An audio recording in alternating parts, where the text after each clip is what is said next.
Okay, welcome back. We're going to finish this lesson on solving systems of equations. And so we're going to do number 5, 6, and 7. And for number 5, we can choose any method. But really, we do want an exact solution. And so practically speaking, we're not going to choose graphing. So when we look at number 5, I feel like because these equations are set up in standard form and because none of the variables have a coefficient of 1, this is a good problem for the elimination method. So there are different ways to do it, but what I'm going to do is multiply the first equation by 2, and so that's going to give us 6x minus 8y equals 14. And then I'm not going to make any changes to the second equation because I notice opposite coefficients on x. Just so happens we also have opposite coefficients on y. And so if we add these equations together, the x terms are going to cancel, so we have 0x. But also the y terms are going to cancel, so we have 0y. So on the left we have 0. And then remember we're adding, so on the right we have 28. So I don't know about you, but when I see a statement like 0 equals 28, I either think, well, my whole understanding of math is just completely way off because I had no idea that 0 really did equal 28, so now I've learned something new and that's going to shatter everything I know. Or we realize this is a clue that tells us that actually this system has no equations. This is what we call a contradiction. So this is our indication that this system has no solution. That means these lines are parallel. So we'll say no solution. Now, if we were asked to describe the system, we could say that it's inconsistent since it has no solution. Now let's do number 6.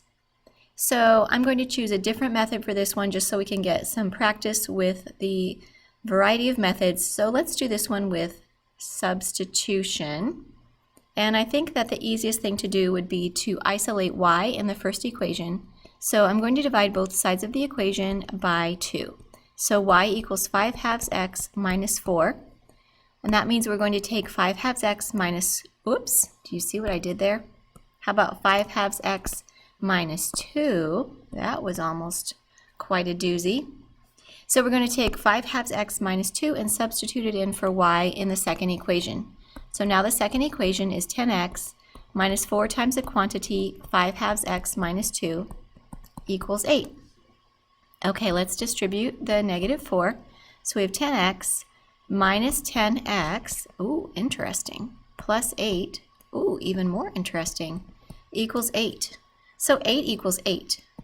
Now that does not blow my mind. 8 equals 8 actually feels good. I know that to be true, but it doesn't tell me what x and y are. When we get a piece of information like this, basically an identity or true statement, we know that there are infinitely many solutions to the system. What does it mean for there to be infinitely many? That means that these two lines actually were the same line.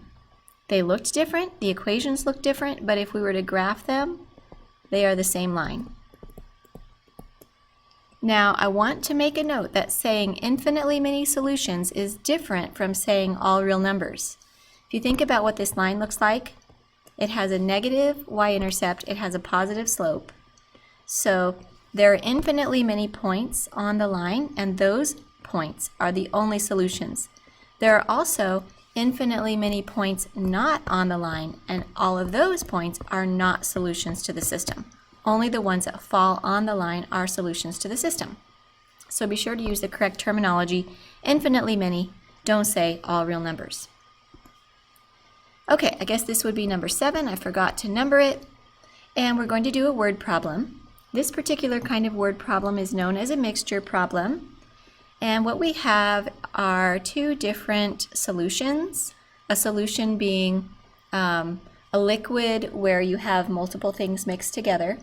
And we're going to combine these solutions, and that's going to create a new solution. So let's read the problem. Emily has small amounts of hand sanitizer remaining in 2 containers. Brand A is 70% alcohol and brand B is 90% alcohol. How many ounces of brand A did she mix with 4 ounces of brand B to create a solution that was 85% alcohol. And we're going to solve this problem using a system of equations. So that means we need two variables, two equations. So what are the things we don't know? We don't know how much of brand A hand sanitizer Emily has. So let's call that X, the number of ounces of brand A. What else do we not know? We don't know how many ounces there are in the final solution. So let's call that Y, or whatever letters you want. So we do know that the number of ounces of brand A, X, plus the number of ounces of brand B, 4, is equal to the number of ounces altogether in the new solution. That would be Y. So there's one of our equations. To get the second equation, we take, this is kind of like a work problem in a way, so we take the amount of alcohol in brand A. Amount alcohol in brand A. And we add the amount of alcohol in brand B. And that's going to give us the amount of alcohol in the combined mix. Kind of like A's work plus B's work equals total work. Same idea. So how do we find the amount of alcohol in brand A? Well, we know it was 70% alcohol, so we put 0.7 times the amount of ounces, X. And then the amount of alcohol in brand B. We know it was 90% alcohol, so 0.9 times the number of ounces, 4. And then for the amount of alcohol total, we know it's 85% alcohol, so 0.85 times the total number of ounces, Y. Okay, so we have equation number 1, we have equation number 2. And the simplest method, I think, would just be substitution, because we can take X plus 4 and substitute it in for Y. So that gives us 0.7x plus 3.6 equals 0.85 times a quantity X plus 4. So 0.7x plus 3.6 equals 0.85x plus, grab my calculator here. What is that going to be? I feel like I should be able to do that in my head. 3.4. Okay. So let's go ahead and subtract 3.4 from both sides and subtract 0.7 from both sides. 0.2 equals 0.15x. And then we'll take 0.2 and divide it by 0.15, and that gives us x equals 4/3, or 1 1/3. You can say 1 1/3, you can say 4/3, but please don't say 1.3. We're looking for an exact answer anytime we can, unless we're told otherwise. So, how many ounces of brand A did she mix? She mixed 1 1/3 ounces of brand A. Okay. So for your assignment, we have kind of a little potpourri of different things.